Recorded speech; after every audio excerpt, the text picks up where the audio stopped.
The woman was licking her ice cream. She asked the clerk how much she owed. The clerk liked her. He said it was free. She looked surprised. She took the ice cream and thanked him as she left. The manager asked the clerk, "How are you going to cover that?" The clerk dumped the tips onto the table. The manager called him a real idiot. But the next day, the woman had turned into a man. He walked into the restroom and felt something was off. He looked down, screamed in surprise, and rushed to the mirror. The sight of himself scared him so much that he fainted. He called a friend for help, and the friend took him home. He felt like he smelled bad, so he sprayed perfume all over himself. His best friend was curious about the change, so he showed her. She looked surprised. She called over more friends to watch. Everyone was astonished. They started a pillow fight. He was surrounded by his friends, and pillows kept hitting him. He suddenly fought back with full force. He knocked down one friend with a punch. He punched again, sending another person smashing into the wall. He smiled at the last friend. She was terrified. He simply punched her through the wall. Seeing his friends lying unconscious on the floor, he realized he had used too much strength. Back at the ice cream shop,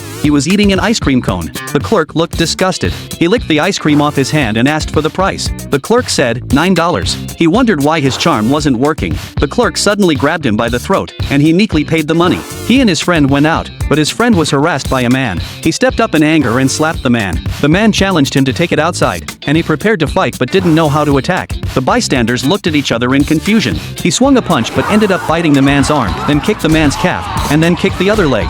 Just as they were celebrating their victory, the man suddenly lunged at his groin. He was completely shocked by how painful it was. Immediately, he grabbed the man's hair, tore it off, and said, "Your hair has split ends." He threw the hair at the man. They won the fight.